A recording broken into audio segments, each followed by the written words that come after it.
Hey,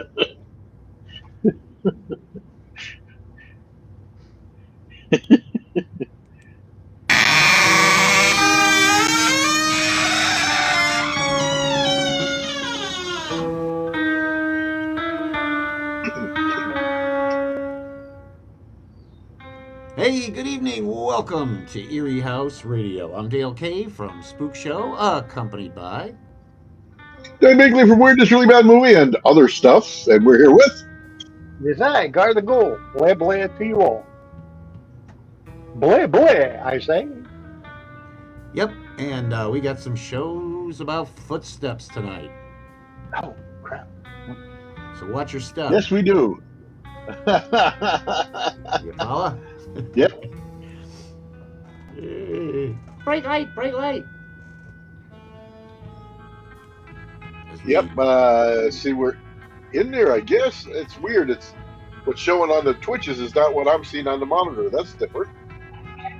Sometimes at the beginning it's a little off. Not to worry, everything's being recorded A-OK. Tonight we got all kinds of fun for you. Blackstone, the Magic Detective, Nightmare, Halloween, or Nightmare Hollow, excuse me. Operation Nightmare, that is to say. And The Haunting Hour, plus a dark tune.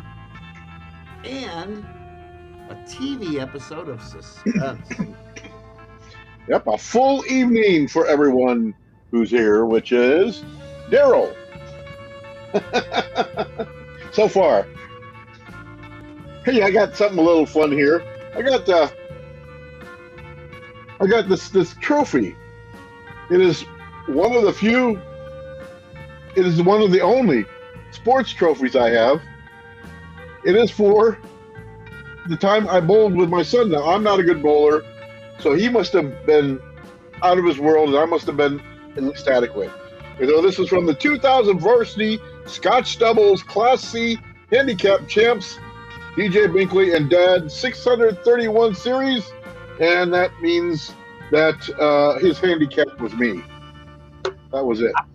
I didn't know there was a handicap in bowling scores, but okay. There can be, like, there's a handicap golfers, and some golfers really don't have much. No. They call it what? They call it the handicap and scratch. You know, right, Dale? You know, I never played enough You organized golf to really get into a handicap, so I'm not even sure how it's calculated. It has something to do with par, of course, but I just played and tried to get or beat par as often as possible. I just want to know how they get them wheelchairs through all that green. The wheelchairs? Oh, the handicap. Okay, Handicap. I gotcha. I must be a little slow today. I must be a little slow. That's okay. So, When in doubt, more cowbell. When in doubt, dark tune. Let's That's see what right. we've got for you this time.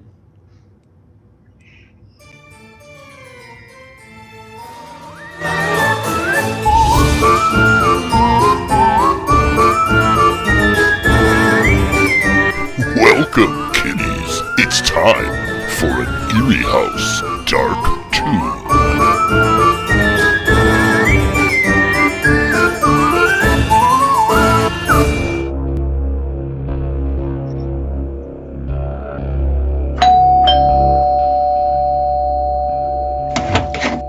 Hello. Come on in. You're just in time. Oh, wow! You made dinner for our first date? It is a special occasion. Yeah, you know, my mother always said the fastest way to a man's heart is through his stomach. Yes, but I find going through the rib cage a lot easier.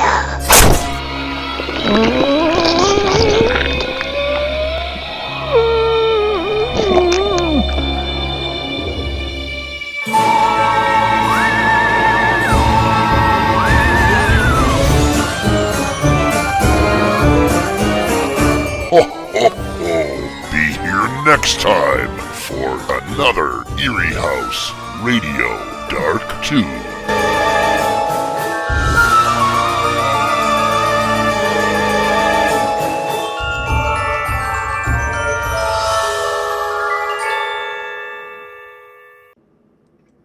Aw, ain't that cute? Yeah, it was cute.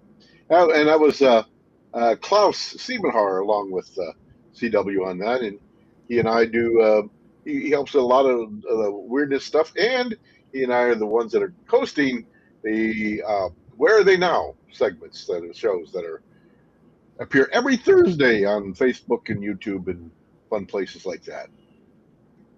Klaus is an awesome dude. He really is. And CW did great on that one. She's digging in the She dark did. right Yes, now. she did. Yep. I should have added live stream onto that. Someone suggested, I forget whom. Hey, the movie man joins us along with Fogsbane. And Daryl. Yep, Daryl's been here. Good times. Let's see who else rolls in as we have some radio fun. Where are we going to start tonight? Where should we start, Gar? Gar? Okay. We can pick him up a little later. Yeah. Why don't we have? Why don't we start with Peter Lorre? Yes, I was going to say that. Sorry, I couldn't find the little button. Peter Lorre did an amazingly haunting thing, a performance on this. I loved it. It's like, wow. So, yeah. Yes, indeed. Yeah, and he was the host of this show, and always great to have any of the wonderful talents that they have come onto the shows that like Karloff and Lori and all the wonderful Hollywood people that came onto radio to do some of these. Yeah, Dave, I had a question. So this is not to take anybody's thunder, but this is has several episodes into it. Do you know the background on Nightmare as a radio show? How many episodes they had? I really don't. It may have been like his Mystery in the Air, which was kind of a summer replacement type program, maybe. So there's not a whole lot there. And I don't know why there weren't more, but there weren't. I wish I had more information on it. Yeah, there should have been. These things are delicious. I was like, oh my gosh, this is fantastic. Nightmare. But luckily he made quite a few appearances on Suspense and some other radio shows as well. So. Okay, so there's not a lot of information. Do we have a broadcast date or anything? We do. February 3rd, 1954. 52 episodes. Now we know. 52 episodes. Okay. From the shadows of the senses comes this suspense. Nightmare, starring as your exciting guide to terror, Peter Lorre.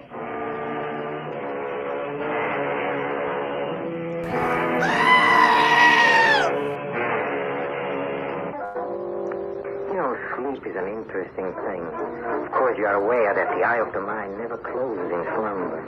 It never tires of seeing things, thoughts, and ideas. Some of these things seen by the mind are in turn caught by the memory. And we awake with a start. Did it really happen, or was I dreaming? And sometimes you're never sure. There was Jeff, who awoke one morning from a somewhat fitful sleep, awoke to find that he was a very unhappy man. And he searched to find a reason for that unhappiness in those first moments of waking. And the weight of worry and suspicion fell upon his shoulders like a well-tailored coat. You are listening to Peter Lorre tell you of The Hollow Footsteps, another transcribed story of Nightmare. Now, about this man, Jeff Martin, really very ordinary fellow, and no more. But something happened to Jeff Martin. He awoke unhappy. Not the normal unhappiness of a gloomy day, oh no. But a deep, bleak kind of unhappiness that reaches down into the crevices of the soul. I wonder just what could be causing all this sudden distress. Yeah, it's almost like a man who's being followed, huh? Let's find out. Jeff? Huh? The new cinemascope is playing at the Grand. Like to see it this week? Would you, Jeff? What did you say, Ellen? You didn't hear a word I said. I'm sorry, dear. Jeff, what's the matter? I don't know. If you ask me, you're coming down with one of those viruses. Yeah. Why don't you run around to Dr. Parsons? Yes. Tomorrow? Yes. Promise? I promise, Gloria. Good, because I think... What? I said I promise. You said Gloria. Huh? You said, I promise Gloria. No, I She's didn't. in your mind again, isn't she? No. She's in your mind again. Ellen. You can't forget it. You just never forget Ellen, it it. was only a slip, please. Ellen. Slip, you're always making a slip. Always that same slip. It always doesn't happen often anymore. It shouldn't happen at all. I'm sorry, Ellen. She's in your mind, isn't she? Yes. Get her out, Jeff. I will, dear. Where are you going? Out for a walk. Maybe drop in, see Sam. Sorry, I've lost my temper, Jeff. It's all right.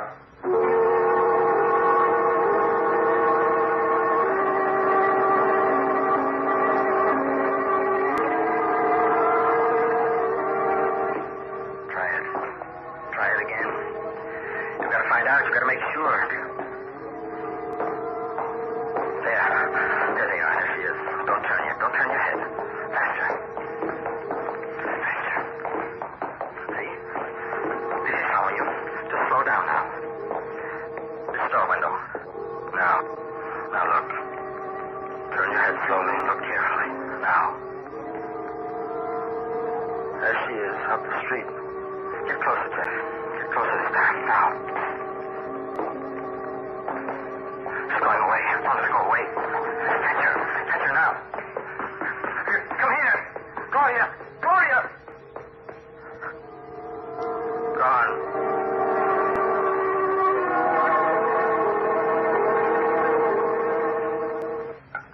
Thanks.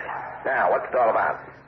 Nothing, Sam. I'll be all right. Look, Jeff, I'm your friend. I know. I don't want to pry, but if there's something the matter, some way I can help. Sam, thanks. Well, I'm listening. Did you ever think you were being followed? Followed? What do you mean? Well, I mean, did you ever have the feeling that somebody was following you? Now, Jeff, after all... I told you you'd think I was... I didn't say anything like that. Wait a minute, will you? I'm sorry. Matter of fact, I've experienced that feeling at times. I think everybody has. Think so? Yes, I do. You got another drink? Sure. Something that doesn't amount to anything. You're sure doing a lot of drinking about it. I'll be all right. Well, how's Ellen these days? Ellen? Ellen's fine. Which reminds me, I better get back. I told her I wouldn't be long. Thanks for the drink, Sam. Don't mention it. I left my coat here someplace. Yeah, here it is. Oh, yeah. Look, you want some company on the way home? I could use some air. Huh? Yeah. That's an idea. Walk back with me, Sam. That's a good idea.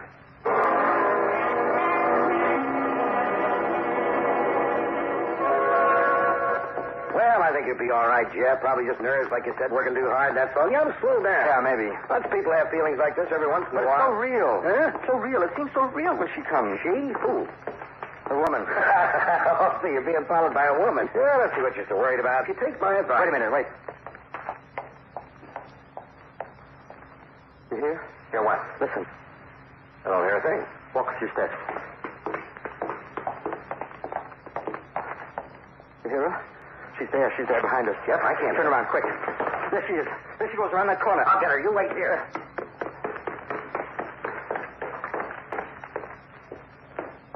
You saw her, Sam. I can't understand it. What's the matter? I just can't understand it. What, Sam? What? She was gone. No place to go, no place to hide. Gloria. What? I saw her face this time. It was Gloria. Gloria? But it can't be, Sam. It couldn't be, could it? Gloria's dead. Been dead for 15 years. You see, now you have part of the answer. Jeff is being followed. And by a woman. Well, a man should not mind too much if he's being followed by a woman. There's no such thing as an uninteresting female.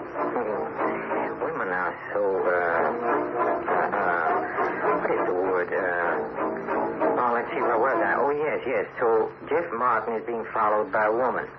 Being followed till he finds himself trapped. Trapped in a living nightmare. Now, let's see. Where were we? Oh, yes. yes. There must be a reason why some strange female is so interested in him. Hey, I know of a way to stop that woman's constant pursuit. You know, women are always so fond of pretty kerchiefs. Yes, but why would a woman follow such a plain man as Jeff Martin? Well, let's find out. Ready for coffee? Are you ready for coffee, Jeff? Do you want coffee or don't? Oh, yes, thanks. What's the matter, Jeff? Do you believe in ghosts, Ellen?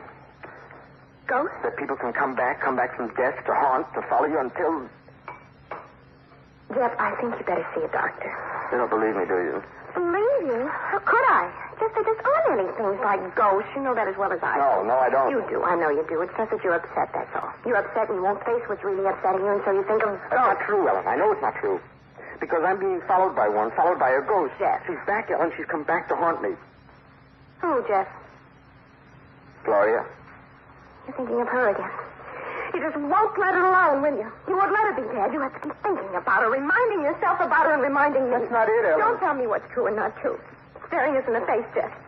You still love her. You want her back. Ellen, please. You can't have her back. You hear that? You can't have her back. She's dead. She's dead, Jeff. She's dead, and the dead don't come back. Ellen, please, Ellen. Oh, I'm sorry. I lost control. Won't happen again. How can I be jealous of a dead woman? Impossible, isn't it? Silly. I just wish you'd stop saying your name in front of me, Jeff. I wish you'd stop. Ellen, believe me, I'm not doing this deliberately. She's come back, I tell you. She follows me on the street. Please, Jeff. Ellen, it's true. Please, Jeff, I don't want to hear any more about it. Please. Phone's ringing. Huh? Phone. Oh, I'll get it. Hello? Jeff. Hello, Who is this? Jeff. Who is this? Jeff, darling. Who is this? Who is it?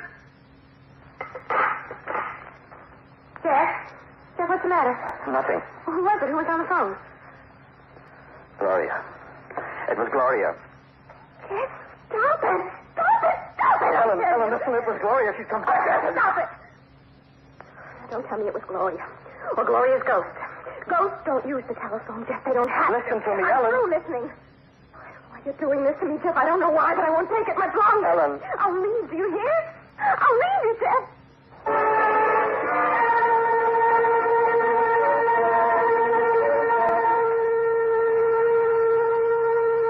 I don't know what to do, Sam. I just don't know what to do. Well, the only suggestion I have is this man Cole, Gerald Cole. I don't know. Why don't you try him? He's a medium, something like that? No, not exactly. I wouldn't call him a medium. He deals with the same problems, but he approaches them from different angles. He's a scientist, Jeff. Very scientific. No phony. I think he'd be able to help. I think so. But there aren't any such things as ghosts, Sam. I know it. I know there can't be ghosts. Then what's the explanation? I don't know. You think there are ghosts, Sam? Do you believe in them? Well, let's put it this way. I don't disbelieve. Remember what Shakespeare said? There's stranger things in heaven and earth? Yeah. You want to see Cole? I can set up an appointment. All right.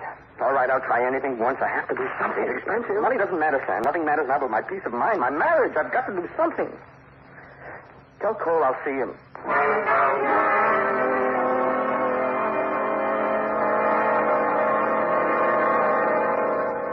The same. Always been the same. First footsteps following me. But when I turn around, she's there just for a second. I see her, and then she's gone. You've tried to follow her? Yes. Never successfully. She just seems to disappear into thin air. I see. And she's called you on the phone? Yes. You've recognized the voice? No mistake. I see. Obviously an electrophonic ectoplasmic phenomena. What's that? Well, you needn't understand the terms. Ghost is good enough. What can I do? Mr. Cole, what can I do? We mustn't rush it.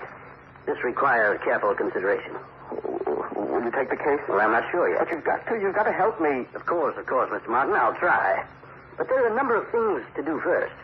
We'll have to have one or two more consultations. Full history detailed. On the basis of the facts, I'll know better how to approach it, or whether to approach it at all. Sometimes this procedure can be, dangerous. If the person had a severely aggressive nature, for example, I'll have to know all about it. What do you want to know? Everything. In cases of electrophonic ectoplasmic phenomena, we need to know everything. And if there are complications of nuclear nature, we must proceed carefully, very carefully. How much will all this cost?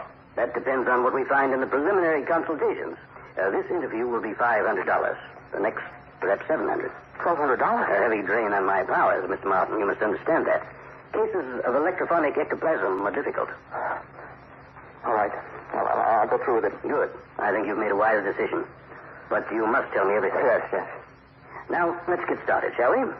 The woman's name, Gloria? Gloria Denham. Denham. And when did she die? 15 years ago. Now, Mr. Martin, what exactly was your relationship to her? We were engaged to be married. I see. And of course you must have had disagreements, fights at times. Will you tell me the exact nature of such arguments? $500?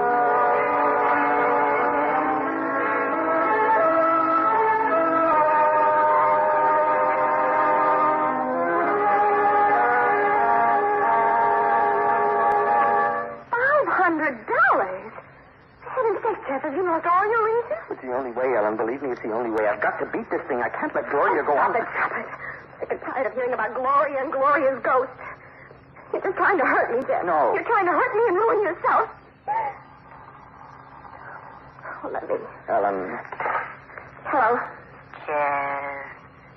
Jeff, darling. Who is it? Jeff. Who is it? Who is it?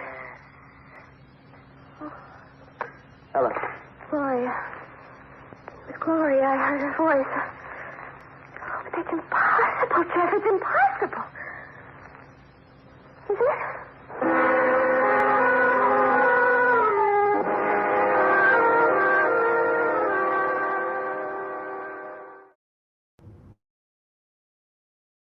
And there we go with our part one of our Peter Lorre encrusted tale.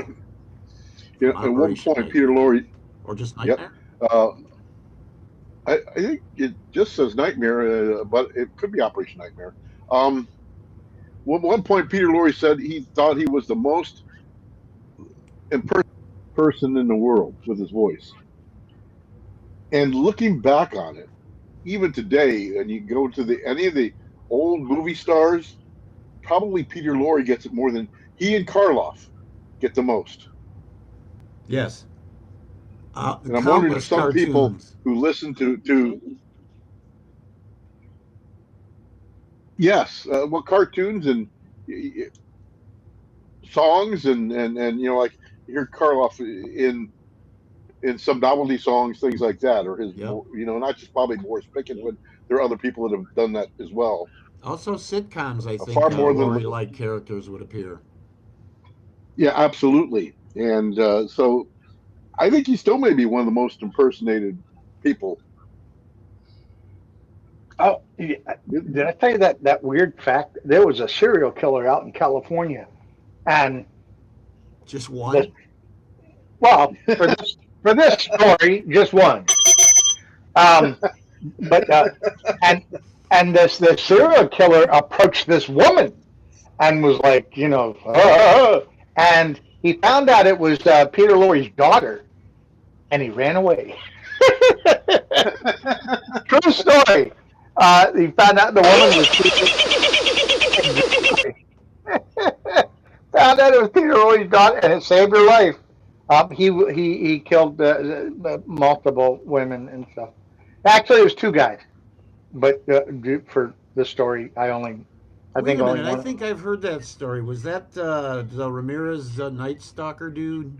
Like the super evil dude? And somehow he had an accomplice. It was him and like a cousin or brothers. I don't know. It was two guys, and they did away with a bunch of ladies, and then they absconded up north, and they finally found them and dragged them back, and they got them. But there was that weird Peter Lorre a little hook in there. Things that a serial killer thinks about. Did they leave out of fear or out of respect for him being an actor? Or I know. We'll never know. Is it, you know, oh, Peter Lorre? Oh, man, homage. I got to go. Yeah. I don't know. I wonder how that would come up in a conversation with a serial killer. I don't know. Maybe before you my dad's Peter Lorre. Yeah, right. Before you kill me, let me just a bit of trivia here. Mm-hmm. Before you kill me, Peter Lorre is my father. He will hunt you down Oh, God, Peter Roy. Oh, no, we're out of here. And we don't have the cartoon flappity flap sounds of feet as they skidoo out of there, like There's Fred nothing Flintstone noise. uploaded for that. Yeah, it was just really bizarre. He was on a dating show. What? Yes. Who was it? Peter Lorre was on a dating show I think he was on the dating game as a gag. as a gag. Yeah, Oh, okay. Well, as yeah, just so a was gag Pee or Wee a Herman. sketch. A lot of people would appear on the dating game Yeah. as sort of a. Yeah, as Steve Martin did, a very young Steve Martin. Yep. There was a serial killer on a dating show. Andy Kaufman did. Oh gosh, who was that? Andy Kaufman did the dating game. Can you imagine? I can't remember if it was one of the Brady kids, one of the Brady girls, or Ramirez. There you go. It was on a dating show. Oh yeah, he was like super creepy too. He had like But there was like conscience whatsoever. That guy creeps anybody out. It was like a celebrity female as the datee or whatever who was asking, and she picked him, and I think she backed out of the date. Said he's a little bit creepy. Good. Yeah, he was creepy on that show. It's like, oh my god. Oh. Yeah. Well, let's wrap up our There we Peter go. Lorre tale from Nightmare, or let's do that, or Operation Nightmare. Who knows? Mm-hmm. We'll be back with more fun.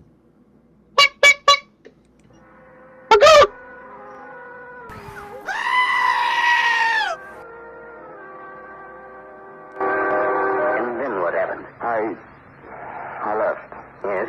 I just left, that's all. I have a feeling there's more to it, Mr. Martin, and you must tell me. No, there's no more to it. I told you I left. I just left. I never saw her after that. Now, come, Mr. Martin. There must be something you're holding back. Stop it, will you? I'll have to drop this case if you don't tell me. All right. All right, I killed her. Is that what you want to hear? Did you? Yes. I killed her that night. I killed Gloria Denham. Now are you satisfied? I killed her, and that's why she's come back after 15 years. Confession is always good for a soul. Or her, so I'm told. Yes, Martin, the guilt became too much for you, didn't it? Like a stone around your neck. What are you going to do? Huh?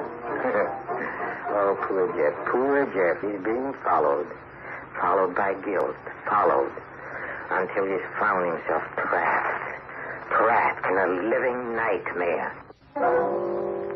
People, oh, there are so many different kinds of them, and so many of them look like so many of the rest of them, and a few look exactly alike. Yeah, have you ever come face to face with someone in a crowd who looked exactly like you? Perhaps you've met someone who looks like a person you knew, someone you knew very well, a person very close to you. For a split second, you're gripped with terror. It cannot be true. And you know why. It may be for the same reason Jeff Martin has. That person is not alive. I wonder what poor Jeff will do. And then? Well, she fell hard. At first I thought she was only unconscious, but then when I couldn't bring her to, I knew she was dead. That was when I left. I left the apartment. Nobody ever questioned me. I was in the clear, I thought. I never heard about her again. Have a drink, Mr. Martin. Here you are. Thanks. In a way, it's a relief. A relief to tell somebody. It's been bottled up all these years. I feel better, of course. Well, I guess you better call the police. Now, Mr. Martin, please don't be so hasty. There may not be any need to call the police. But I killed her. I'm a murderer. Yes, I know. But we must recognize the real role. The police haven't bothered you for 15 years. Why invite trouble now? Gloria's back. That's the trouble. Gloria, we can deal this. We can? A difficult case, but I think I can do it. Yes, we must conduct a seance and put this ghost to bed once and for all. Well, how much will it be? $4,000. $4,000?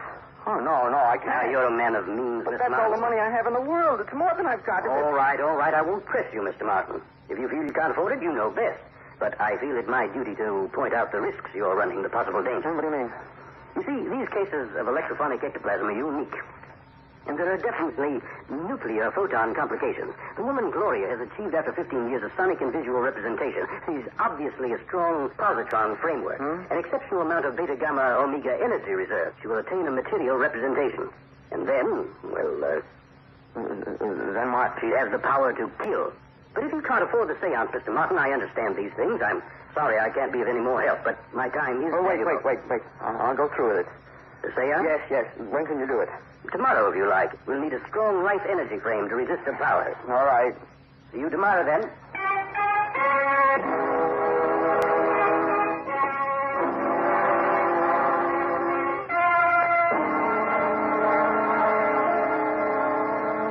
Now, if you'll all be seated. Any particular place? You over there, Mr. Lacey. All right. Mr. Martin will take the central seat. Yes. Mrs. Martin? Thank you. Now, I think we're about ready. Do we, hold hands or anything? As I've informed your husband, Mrs. Martin, I'm not a medium. My work is scientific. No, we don't hold hands. Oh. If you'll just place your palms on the electrodes, we'll have the contact we need. I sit here, you see, next to the controls. It's by means of these controls that we achieve the contact with the electrophonic ectoplasmic beam. I see. Gloria has succeeded in rearranging her energies into a representation of the life form once again. A remarkable feat, if I do say so. But, on the other hand, she's put herself in danger. We can trap her by means of this machinery, you see. A complicated circuit, but essentially an arrangement of cathodes and anodes that will create a magnetic flux and draw her into our sight. Trapped. I can't go through with it. No, I can't. Let me out of here. Jeff, sit down. Ellen, I can't. You can. Sit down, Jeff. Sit down. All right. Now, I think we're ready. Mr. Lacey, will you turn out the lights? Sure. Good. Now, I'll set the controls. Now, please don't be frightened. What's that? Just adjusting the frequency, Mr. Martin. She can vary her wavelength, too, you know. That way she tries to evade us. But we'll get her. What's that? We've nabbed her. She can't escape now. Let me out of here. Sit down, Jeff. Sit down. I want to see this. There she is. Is it her, Jeff? Gloria? Yes, it's Gloria. She's fluorescent. She glows. Gloria, what do you want? Why don't you leave me alone? Why do you... Jeff. Oh, Jeff, you poor darling. Don't you dare call my husband darling. Be quiet, Ellen. You poor darling, Jeff. I forgot. Oh, Gloria. That's why I came back, Jeff. I didn't want you to suffer. You certainly succeeded. The poor man hasn't had a day's peace for months. Gloria, I didn't mean it. I know that. That's why I came back to tell you I know her. Gloria. Well, you hussy! I'm his wife! You couldn't hold him, but I did. You hear that? You hussy! Oh, Jeff, darling, I feel so sorry for you. You're so lonely, aren't you? No. Oh, if I could only come back completely, it'd make me so happy. You ghost! I dare you hard and fight me like Don't this! sit down, Ellen. Mrs. Martin, you'll destroy the image. That's what I intend to do once and for all. Ellen, don't! Just turn on the lights! What? Don't do anything in here! Turn on the lights, or darling! Let's do you want to blast the lights! No, don't. She'll go away. You let me! Let go, you hurry! Oh, with pleasure! Now, you can turn off that fake machinery, Mr. Cole, and disconnect that microphone. Microphone. Yes, I suppose so. I don't need it any longer, do we? Gloria. Yes, there's your ghost, Jeff. She's as alive as I am. Whether you're alive is questionable. Shut up. Gloria, I don't understand. You're not dead. All right, Mr. Cole. Now you can return my husband's $4,000. Well, now... Well, what? Nothing. Of course I'll return it. This was your fault, Lacey. You suggested his wife be here. Don't blame me, Cole. I did my best. You were in on it, too. You... Now, wait a minute, Jeff. Stop it. There's a better way to wind this up. Huh? Go on, Jeff. Don't just stand there. Oh, yeah. No. Really, Mrs. Martin, is this necessary? It was only a little joke. But the laugh's on you. Oh, for heaven's sake, look what you did to my nylon. Oh, good. Hello, police? And so it was an awful dream the poor man had, one that left him running crazy mad. Do not be afraid or harbor doubts about the mind, unless the eye of the mind goes blind. Go your way and see quite free. These things never happen to you or me. Oh, I do hope you'll sleep tonight. No, I will. I think I'll have something warm before I retire, and then off to some pleasant dreams.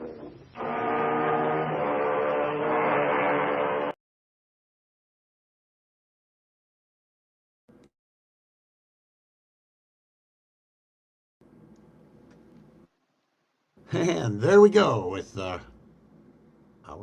show. From Nightmare, starring Peter Lorre. And I would imagine I would agree. Excuse me? I would agree. Okay. Here we go. There we go.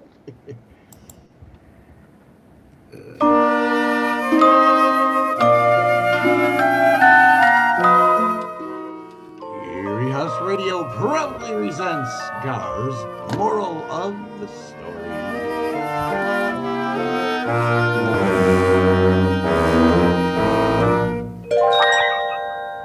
Confession might be good for the soul, but it's not too good for the neck in hanging counties. There you And go. now- Learn, and now learn we something know. new every day. The more you know, the better. I tell you. Okay, I think I'm back now. You are. You are. Yep. I had my hand above my ear and accidentally shut off my my earbuds right when we were coming back. Kind of like the Peter Marshall thing, huh? I don't know. What was the Peter Marshall thing? Was that Peter Marshall that always used to cup his hand to his ear? Oh, I thought that was.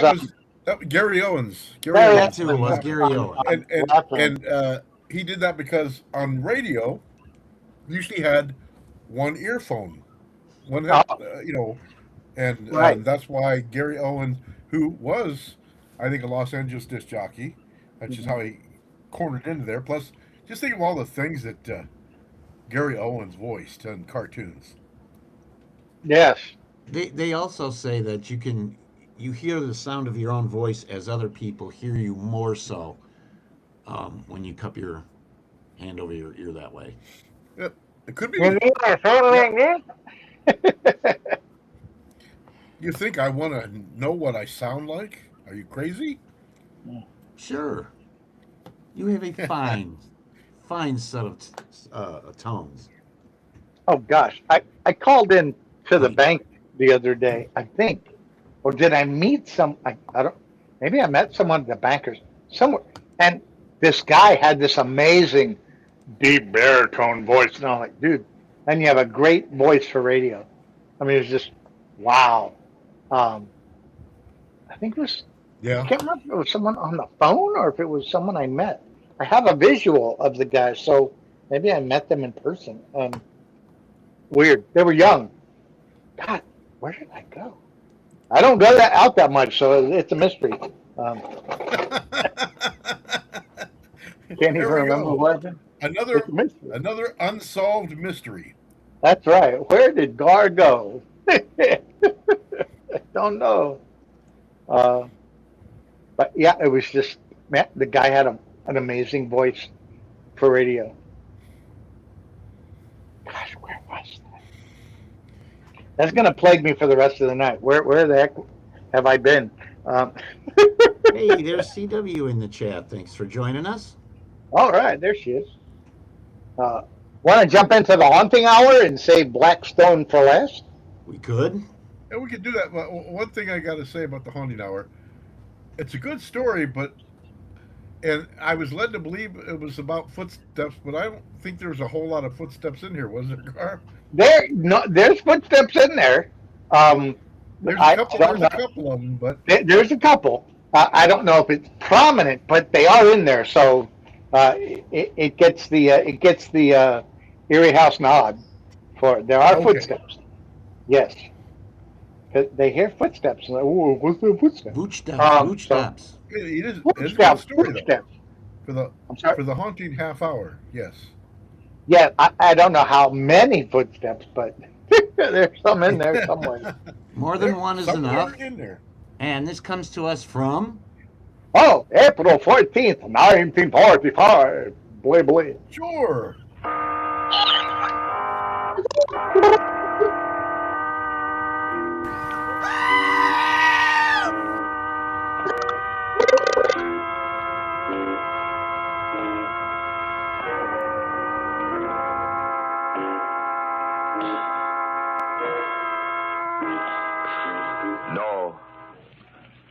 So stay where you are. Do not break the stillness of this moment.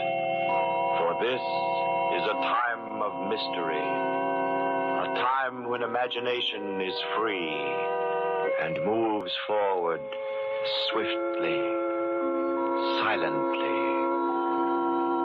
This is the haunting hour.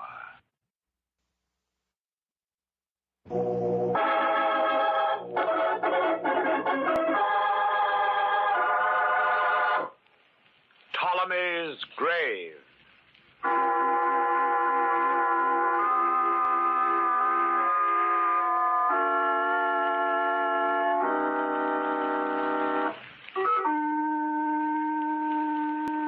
Over the tomb which held the mummy of Ptolemy III, these words were written: Death to him who disturbs the everlasting resting place of these sacred remains.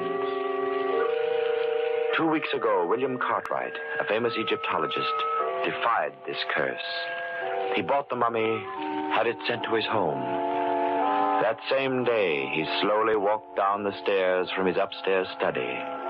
His wife, Martha, heard his familiar footsteps in the hall, over the stairs, but she did not know that her husband was then walking into a nothingness, that he would completely disappear, leaving no trace of his whereabouts. Now, it is 2 o'clock the following morning. The Cartwright house is still. A taut feeling of mystery hovers in the air. Martha Cartwright is dreaming of her missing husband, and in her dream, as in her waking hours, she is haunted by the fear of Ptolemy's curse. William. Martha, I hear you. Do you hear me? William, where are you? Downstairs. I'm downstairs, Martha. Downstairs? Here in our house? In our study. Come to the study, Martha. I'll come, William. Here in the study, Martha. Come to the study. Yes, William. The study. I'm here, William. Here at the study door. Look for me.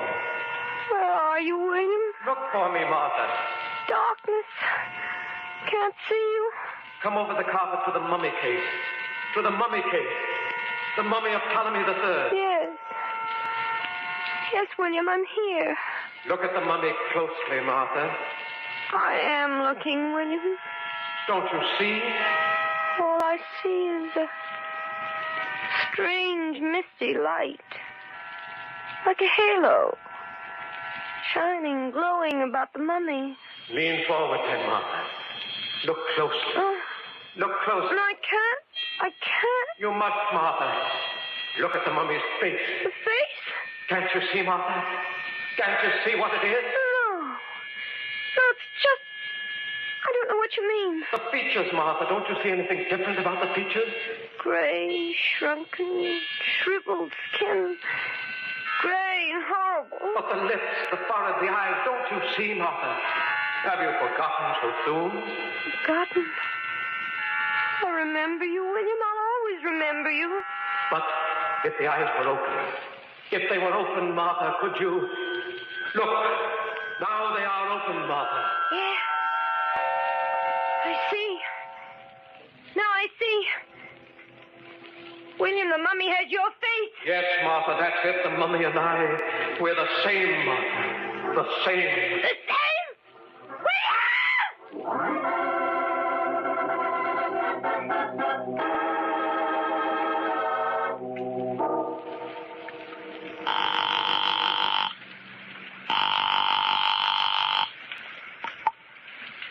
Hello? Dr. John Crandall. This is he. Who's this, Martha? Yes, John. Look, I had to call you. I'm so afraid. I thought the operator could never get my call through. Yes, I know. The long-distance lines are pretty well tied up. What's the matter, Martha? What time is it? It's very late, but I couldn't wait till morning. John, something's happened. Have they found William? Yes. No, I don't know. Look, John, I need you badly. I think I'm going out of my mind. Oh, nonsense. What happened? I've got to see you, John, please, tonight. I'm asking you this not only as a patient, but as a friend. But I can't come into town tonight, Martha. Oh, you're all right. It's just your imagination. No, I thought it was a dream. Well, I've got a job here that's got to be finished, but I can leave the hospital early in the morning. Come as soon as you can, please. I promise, Martha. Now take hold of yourself. Control's the word. Remember. I'll try, John. I'll try.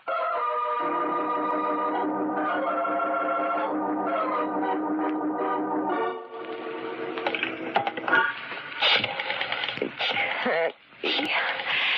It can't be.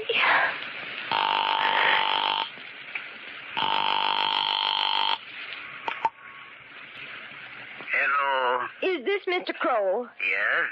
This is Martha Cartwright, Mr. Kroll. I'm sorry to wake you up, if I did. Oh, no. That is all right. I've got to see you first thing in the morning. It's important. It's urgent. Why, of course, Mrs. Cartwright. Will you come here to my house at 9 o'clock? At 9. I will be there. But what is the trouble? It's about that mummy you sold my husband. Oh, I see. Don't fail me, Mr. Kroll. Oh, no. I will be there without fail.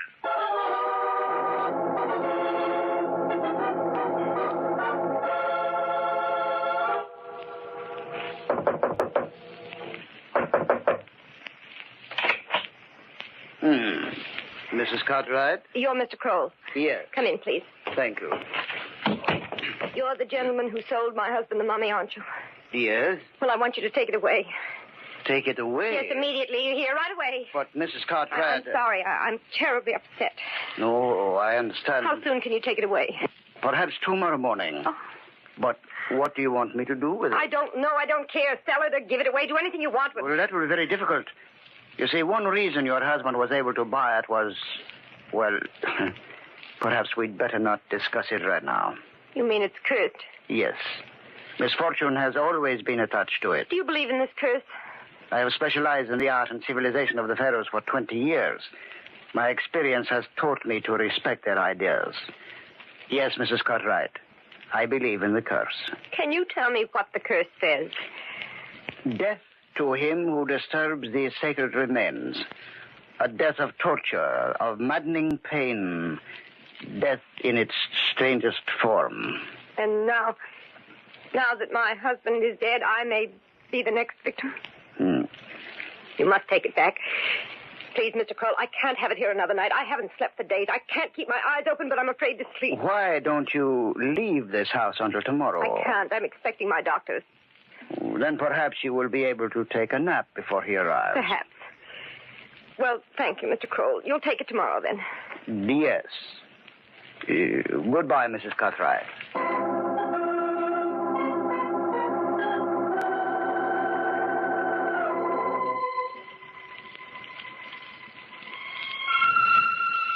Oh, William. Death in its strangest form. Not you, William. A death of torture, of maddening pain. They couldn't, William. They couldn't. Martha? Do you hear me? William. Yes, Martha? Where are you? I'm in the study, Martha. You remember where you saw me last night? No. Oh, it was a dream last night. You were in the mummy case then. It couldn't be. Yes, I'm still there, Martha. Come and you'll see. No, William, I couldn't go there again. No. I haven't disappeared. I'm here in the house. You want to be with me? I'm here in the study, Martha. I can't come to you. I'm afraid. Afraid of me, your husband? Yes, William, I know. I'll come to you. Down here, Martha, in the study. I'm coming to you, William. I'll do anything you say. But don't make me look at the face. You must, Martha. No, William, I'll do anything. Not that, please. No, not that. No. Martha. Please don't make me. Will, please, I can't do it. Martha, wake up. It's John. No. John Crandall. I'm going to die. I know I'm going to die. I don't want to look at that face again. Please don't make me, William. Please. Martha. John Crandall. You were walking in your sleep, Martha. I'm sorry I slapped you, but I had to wake you. Oh, you're here, John. heavens, you're here.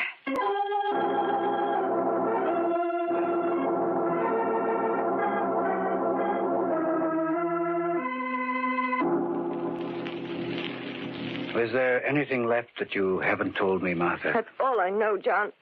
I'm not going crazy, am I? No, Martha. As a psychiatrist, I can tell you that you're not going crazy. This is all the result of the shock of Will's disappearance. But that doesn't explain the curse, John. What about... Nonsense. Civilized people don't believe in curses. Those statements were inscribed on tombs to frighten away grave robbers. It's so hard for me to believe that now. Martha, I want you to make an experiment with me. What? Let's go into the study together and look at the mummy. Oh, no, but I you've can't. got to. It's the only way you can overcome your fear. Now, just let me prove that it's only your imagination and nothing more. Please, if no. you want me to help you, Martha, you have to help me, too. Come. All right. That's it. Here's the study. Where's the light switch? John, wait. Don't turn on the light. But, Martha, It's there, John. You see it? You see that misty light? It's just the moon coming through the blinds. No, it's the mummy. Look at it. The mummy? You see it?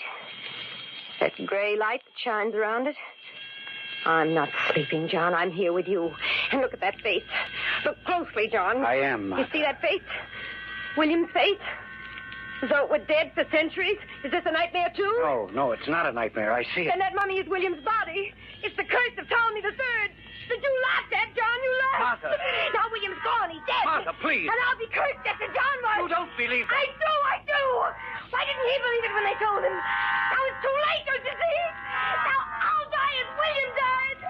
Because now the mummy belongs to me.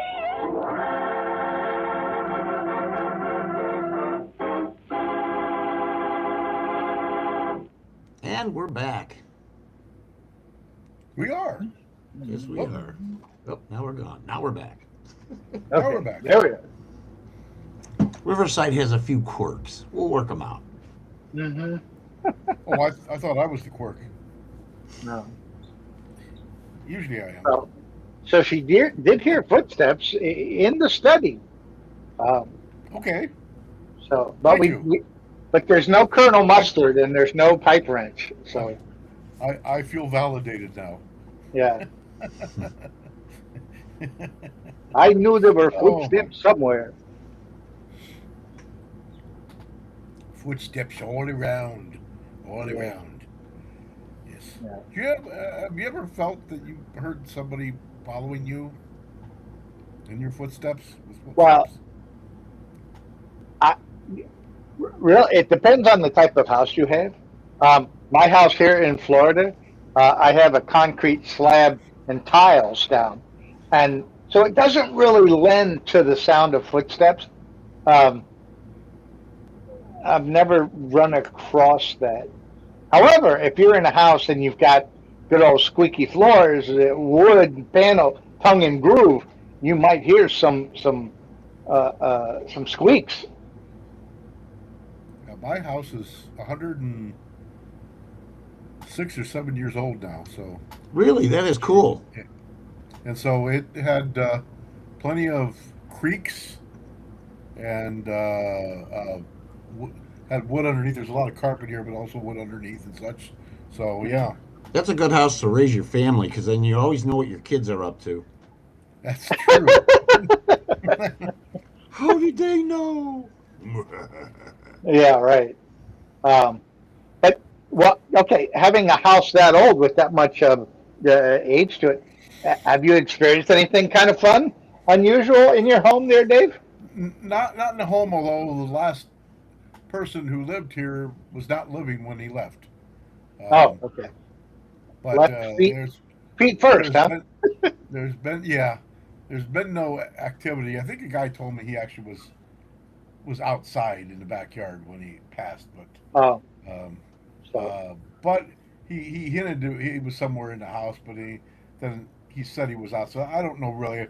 When I run into him again, I'll say, now where did he pass away from? It was a lawnmower accident. Yeah. Yeah, could have been.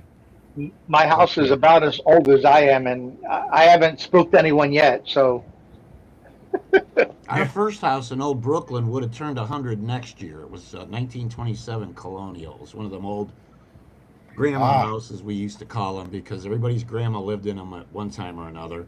It's an up and down colonial. You know, the bedrooms are all upstairs. Any fun activity there?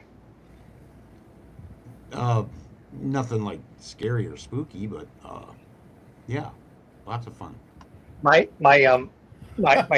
mom told me a story.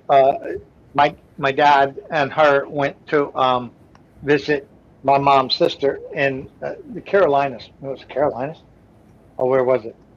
I think it was in Carolina. Anyway, they went and they visited, and the sister had said that there had some unusual stuff going on, and my dad saw this little girl on the steps walking up, and it wasn't one of the girls that lived there, and he was like, what the, and the sister said, oh yeah, we have a ghost. And it's like, what? Crazy. You know, there's one story I haven't told you about, an experience that I sort of had, maybe. It was after my grandfather had passed. I told my aunt, you know, my grandfather had, when they pulled back circulation of the big bills, they pulled, he kept $5 bills with the serial numbers in succession. They were not mint, but they were new. Okay? Mm-hmm. So they had been handled, so they were still new. And so my aunt finally said, Dave, we've looked all over for that, and Cheryl looked all over for that, which I'm sure she did, and we couldn't find them. Would you go look? I said, okay, give me the key. So I went in there and stopped the front door like I always did when my grandfather answered, and then went up to his study, sat down in his chair, looked up, pulled down one book. One book. It was a ledger book. And inside that ledger book were the 5 big $5 bills. Mm. And my aunt swears that I was led there to do that. Yeah. So when you say big, they're the old ones with the larger print, right?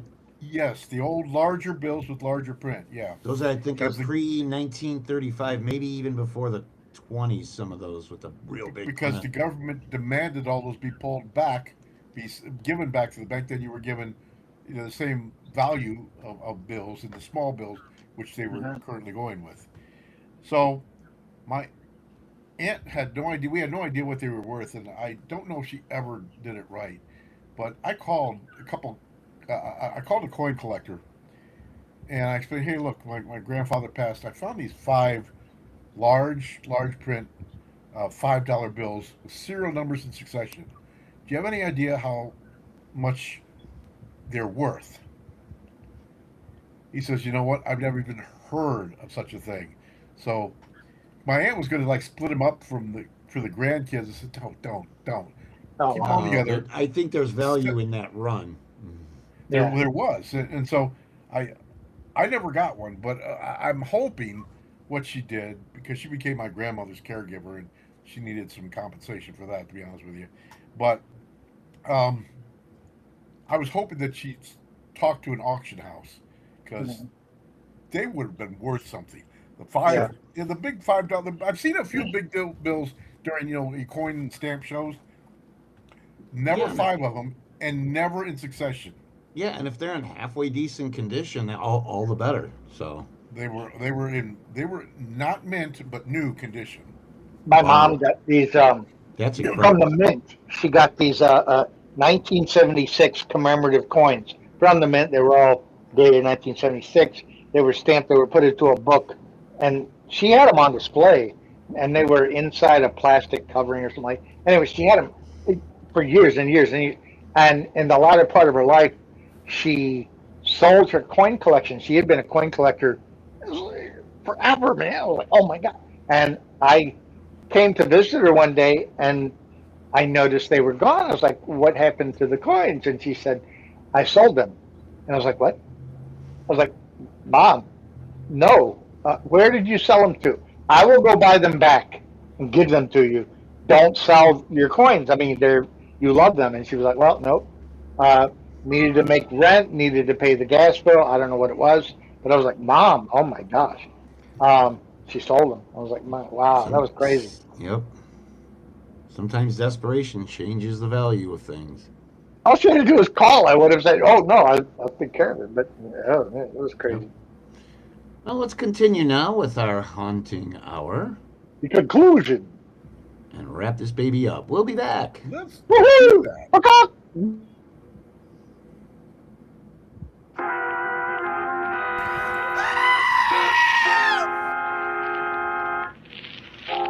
Dr. Cartwright, a famous Egyptologist, purchased a mummy called Ptolemy III, despite the fact that it was known to be cursed. The same day, he vanished. Now his wife has been suffering from the delusion that the mummy has acquired Cartwright's features. In fact, is Cartwright. Dr. Crandall, a psychoanalyst and a friend of the Cartwrights, has tried to disprove this, only to find that he, too, notices a strange resemblance. Now, we find Dr. Crandall attending Mrs. Cartwright in a hospital. It's daylight, isn't it? Yes. How do you feel? Better. What happened to me? Well, you were suffering from lack of sleep, Martha, and your nerves were so unstrung that I thought it best to bring you here for a while. Do you believe in the curse now, John? After what you saw? No? But you saw the same thing I did? Yes. How do you explain it? I'm not sure that I can explain it yet, Martha. But after I brought you here, I went back to the house again to look at the mummy. And? It was gone. Go? Oh, I suppose Mr. Kroll called for it. Who is Mr. Kroll? He's the man through whom William bought the mummy. I asked him to take it away. I see. Well, I'm going to leave you now, Martha. There are several things I want to take care of. But I'll be back this evening, and I want you to come with me to Mr. Kroll's place. Why? I want to see that mummy again. Oh, but John, why must I do that? Are you still afraid of the curse? Yes. Well, I still intend to prove to you that there is no such thing. I'm going to buy that mummy.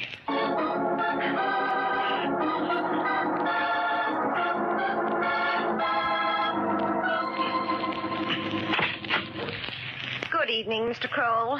Oh, Mrs. Cartwright. And... This is Dr. John Crandall. Oh, good evening. How do you do, sir?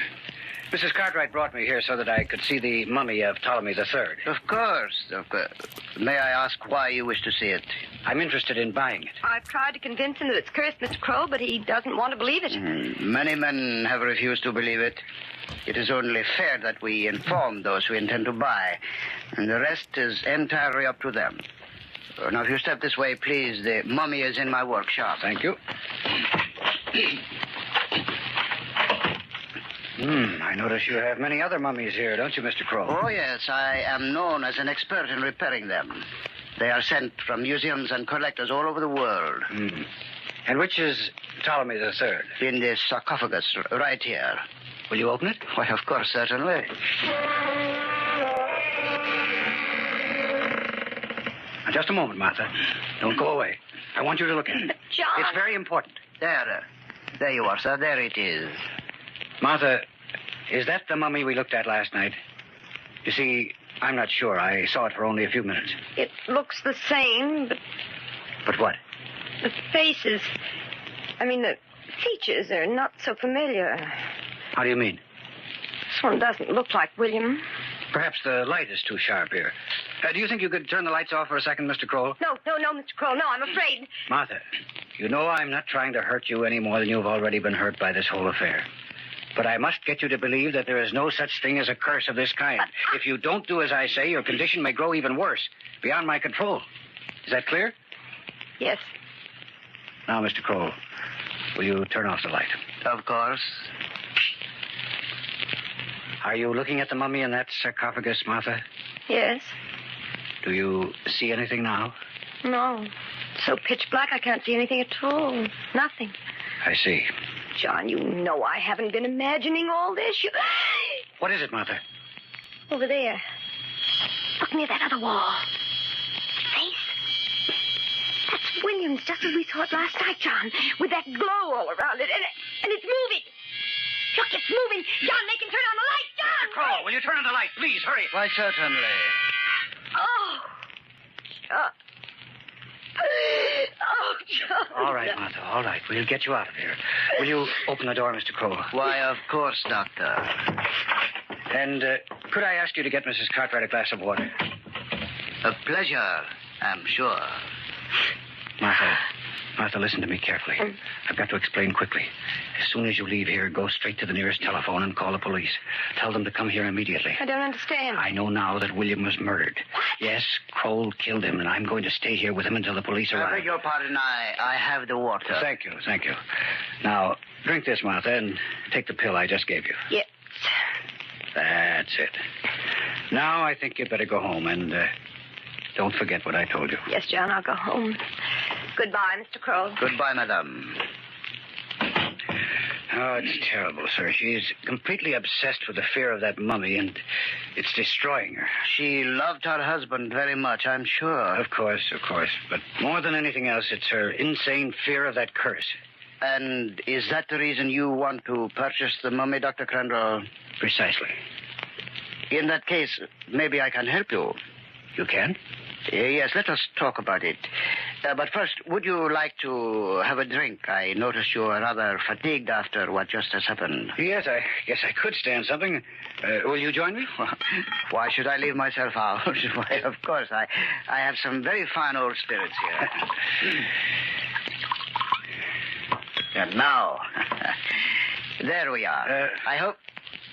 What was that? What? Is there somebody else in your workroom? I thought I heard a noise from there. Well, there is nobody there that I know of. No. It must be your imagination, Doctor. Oh. Perhaps you yourself can take one of those pills you just administered to Mrs. Cartwright. Yes, she has been a very trying patient, I'll admit. Well, to her early recovery. Thank you, sir. Hey, dear, there is nothing quite like it, is there, Doctor? Yes, it's very fine, I must say. Now, I don't like to hurry you, Mr. Kroll, but I'm very much interested in your idea to help Mrs. Cartwright. Well, let us start at the beginning. When you first came into the shop with Mrs. Cartwright and she looked at the mummy, she did not see anything about it that frightened her. Is that right? Right.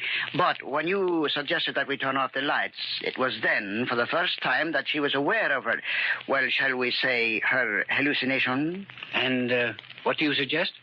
I suggest that she have the mummy return to her house and then have her practice looking at it while the lights are on. And in this way, she might forget the hallucinations of seeing her husband's face. But suppose she is not suffering from hallucinations, Mr. Kroll. Well, you yourself saw what a change came over her when the lights were turned off. But she was not frightened by the mummy you originally showed her. No? No, Mr. Kroll. Mrs. Cartwright saw the mummy you didn't want her to see. The mummy that you took from her house. The mummy that happens to be no mummy at all, but is, in fact, the body of her husband.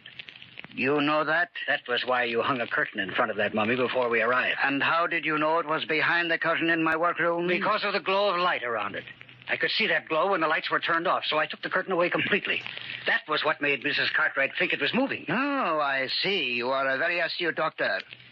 Could you tell me, perhaps, what you think made the misty glow? That's simple. It was the natural body gases and fluids which you forgot to extract before you applied your preservative to Dr. Cartwright's corpse when you mummified. You are quite right. That was the only mistake I made. There are certain things that you can't hide, Kroll, such as your bleached hair and beard. Your real name is Cavarella, isn't it? Oh, so you are not only a doctor, you are a detective as well. Well, you see, I knew that William Cartwright was one of the foremost Egyptologists in this country. And as such, he was often called upon to testify as an expert witness in many fraudulent cases connected with the culture. How so? Yes. So I went through those cases with the district attorney on the assumption that one of those defendants was connected in some way with Cartwright's disappearance. And the district attorney told you about me? I found out that you'd been convicted in one of those and sent to prison for 12 years on the basis of Cartwright's testimony. Oh, well, we all make mistakes, Dr. Crandall. Even you. What do you mean? That drink you just had. It was poisoned. And in a few more minutes, perhaps, you will be dead. But I promise you one thing. I will not make the same mistake on your corpse that I did on Cartwright's. No, you... Oh, my throat. You are beginning to feel the effect of the poison. You can't get away with this. I'll come back after I'm dead. I am not the superstitious one, Doctor. I can't breathe. My throat. Dead. And now, before Mrs. Cartwright can return with the police, as you have instructed her, John! Mrs. Cartwright. Yes, I want to talk to Dr. Crandall. You've killed him. Yes. And I am very glad you have returned. What are you going to do? Well, you see, I was just about to change Dr. Crandall's features completely so that I would not have a repetition of the same trouble. Although I did not want to kill him, I guess I was a little hasty. It was you I should have killed, my dear Mrs. Cartwright. Don't touch me. So you were not to call the police, eh? But they will never find out. Not with my way. You'll find out you can't do this. You can't get away with To it. the police, it will be just another disappearance. A disappearance caused by the curse of Ptolemy. People like to believe those things, Mrs. Cartwright. No, you can't do it, Kroll. For you, Dr. You didn't believe me, Kroll. I told you I'd come back. John! It's not true. It can't be. You feel the pain, Kroll. The pain in your throat. I feel it. But yes, I do. What is it? In your chest, and now it's around your heart. No. Yes, it is. Coming to my heart. I can't breathe. Oh, you're choking.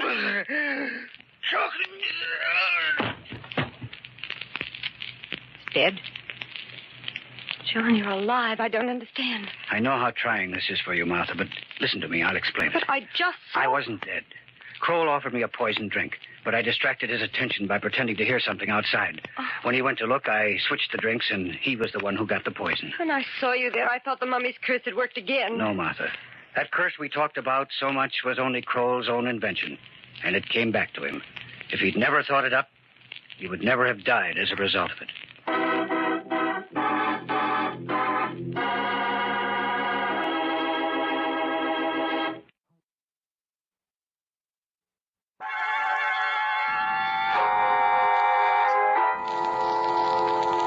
From shadows and stillness, mystery weaves a spell of strangest fascination, charging the mind with doubts and fears. For mystery is a strange companion, a living memory. In the haunting hour.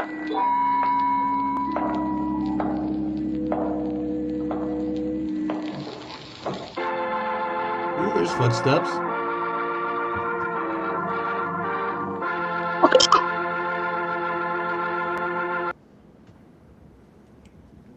Here we go. We got some footsteps at the end there. Yeah, there you go. Footsteps there too. Footsteps there too. There you go. Double duty. It's hard to walk without. Eerie House Radio proudly presents Gar's moral of the story.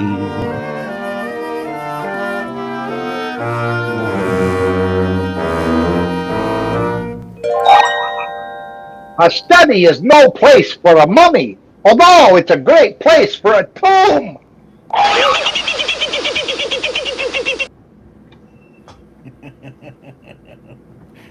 It is. There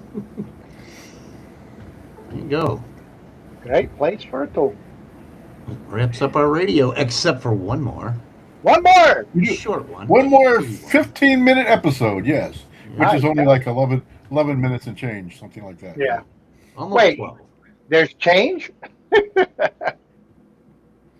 Yeah, but it's not worth bending over to pick up. That's the problem. Oh, boy. Especially Nobody in wants to prison. see that. Okay, so let's... Oh, good grief, man. Oh, all right. Don't drop the soap. All right. I Blackstone. like magic. I like magic. I don't know about you. Blackstone. Yeah, Blackstone's a lot of fun because you learn the magic trick at the end. Right. He always tells you a magic trick at the end. You can mystify. Of course, he did it, over the radio, so there were like thousands of people who knew that trick. So you could tell where he was listening, where you were listening that night. So. Exactly. Yeah. Yep, well, let's get to it. Blackstone the Magic Detective. And this one is entitled Footsteps in the Night. The air date of May 8th, Party line! And now, stand by for Blackstone, the Magic Detective. What are you doing, Rhoda? Setting up a shoe store? With all these shoes, you mean? Yes. That's not a bad idea at that, except that loads of them haven't any mates. I'm afraid there aren't enough one-legged customers to make it a paying proposition. Well, what are they for, Rhoda? Oh, most of these are shoes that have been used in some act. Some of them are ones Blackstone has used, and others belong to other magicians, and the boss has collected them. Well, what's this pair of riding boots? What's the story on them? Oh, hiya, Blackstone. Hello, Rhoda. Don? Oh, I see you're cleaning the shoe closet. Yes, Don was just asking about the riding boots. Tell him the story, Blackstone. Well, Don, high over the Hudson, there was a huge, old-fashioned mansion. An old spinster had lived there until recently, but she died and left it to her nephew, Ben Rogers. One day, Sarah Jenkins, his aunt's old housekeeper, called him and asked him to come out to see her. Your aunt, she was a good woman, Mr. Ben, and she meant well when she said I was to be allowed to live here till the old house was sold. She knew that this house was your home, Sarah, that you loved it. Well, as of tonight, it ain't my home no more. What do you mean? I'm moving. But why? Well, there ain't nobody can make me stay one more night in this here house. Well, what's happened? What's happened? You've lived here for 35 years. Well, I never was one to hold with haunts, Mr. Ben. Haunts? You mean the house is haunted? Oh, come now. Well, I always said that ghosts was caused by something most folks had ate before they went to bed. I always said that a sin on your soul could make you dream of ghosts. But I ain't got no sins, I think. And I eats light and sensible. Tell me more about it, Sarah. Well, it ain't fitting to discuss the supernatural, Mr. Ben. For somebody who doesn't believe in ghosts, your letting a creaky board or whatever it is upset you terribly. Mr. Ben, I do believe in ghosts now. You mean you've seen something? I've seen plenty. I waked up in the night and I've heard footsteps. Footsteps a-clumping up the stairs, a-clumping round the halls. And then last night... Yes? Last night I was lying in my bed, and I seen a ray of moonlight playing on the carpet. And into the light, there came a pair of riding boots, high and shiny, with that moonlight a-glinting off the polish. But there weren't nobody wearing them at all. They was walking around on their own legs. You're sure of this? Oh, as sure as I'm sitting here talking to you, Mr. Ben. But there must be some explanation, Sarah. Well, that's what I don't want.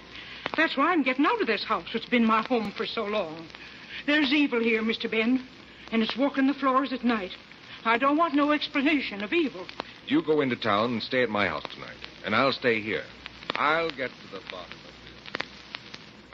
I stayed there that night, Mr. Blackstone, and just as I was dropping off to sleep, I heard the steps coming up the stairs, just as Sarah said.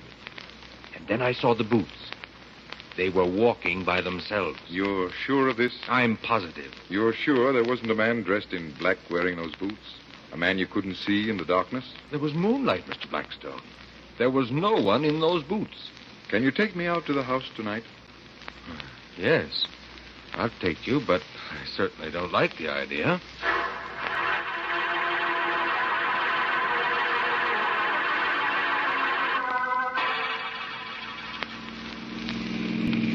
There's the house, Blackstone, silhouetted against the sky. Oh, gosh. It does look eerie against the moonlight, doesn't it? I thought you said the house was empty, Mr. Rogers. It is, now Sarah's gone. Well, how do you account for that faint light seeping out of one of the windows in the upper story? Where? I don't see it. Right there, under the eaves. Oh, it's gone now. Is there a telephone at the house, Rogers? No, there isn't. Then I better stop at the next door. I have a call to make. There's a drugstore dead ahead. Good.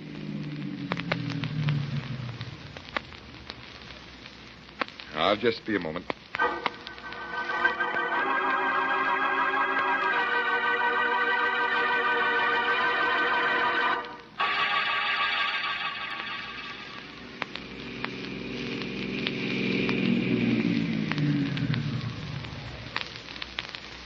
Here we are. Have you got the flashlight, Rhoda? Yep, right here. I'll lead the way. Ooh, I've got gooseflesh. There's something uncanny about walking into a house that we know is haunted. Sort of like asking for what we're going to get. Oh, come now, Rhoda. You're not afraid, are you? No, but I'm careful. I have the key here.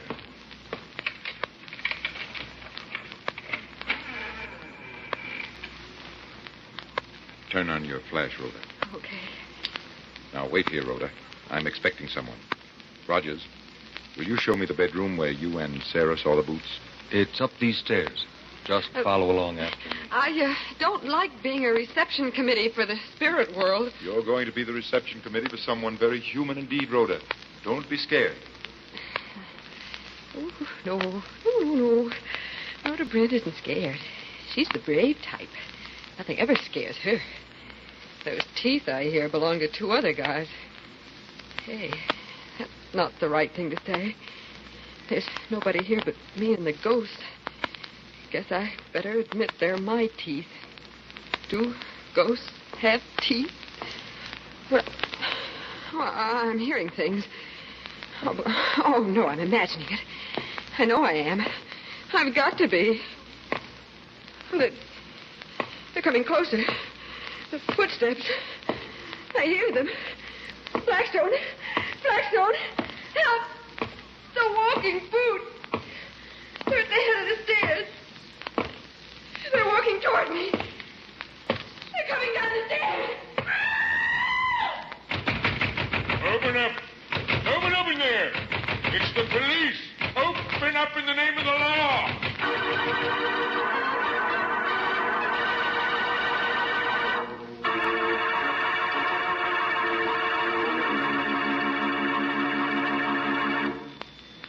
Don't stop there, Blackstone. Go on.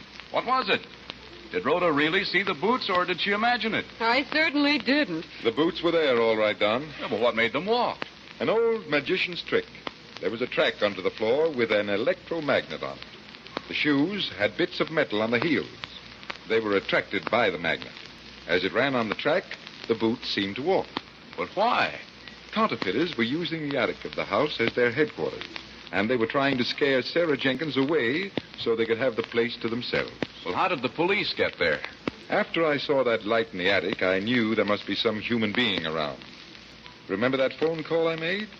It was to the police.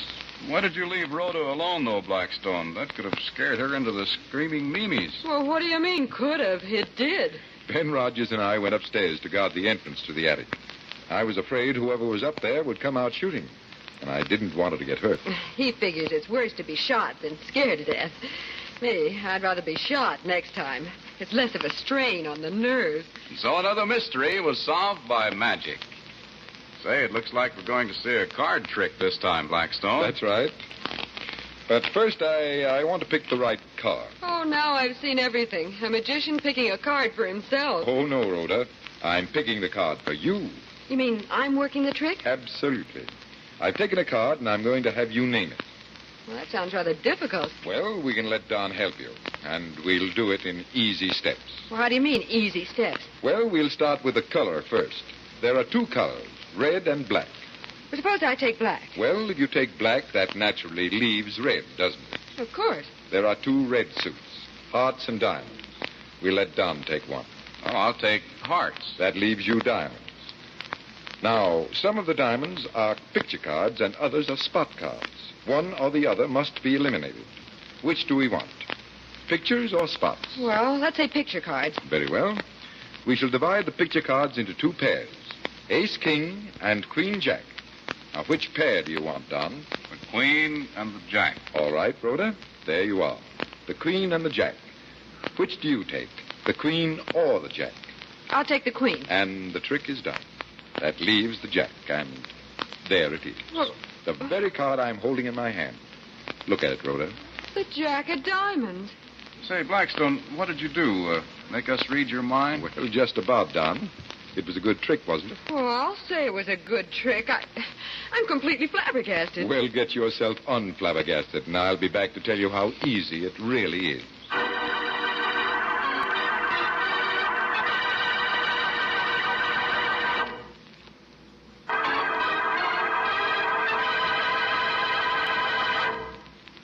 Now, how about explaining that card trick, Blackstone? It's very easy, Rhoda. It's just a case of take it or leave it. Well, first you have to take a card. That's right. You always take a picture card because that saves time. For instance, take the King of Spades. But you know the card and I don't. That's right. First, I ask you to pick a color. If you say black, we keep it. But if I say red, what then? Well, since you've taken red, that leaves black, doesn't it? Why, yes. So I ask Don to take a suit. And I take the spades. Good. That gives us spades. But if you had said clubs, Don, it would leave us spades. Oh, now I'm beginning to get it. Then you do the same thing with picture cards and spot cards. If you say picture cards, we keep them. If you take spot cards, we eliminate them. And that gives us 2 pairs of picture cards, the ace-king and the queen-jack. And whichever you take, we keep the right pair. In this case, the ace and king. I ask you to take one. And if I take the ace, that leaves you with the king right there in your hand. Exactly. But if you take the king, I hand you the card and I say, you took the king, and now you have it. And there's a trick that everybody can do the first time they try. I hope you like that trick, ladies and gentlemen. And until next time, this is Blackstone saying good magic and goodbye.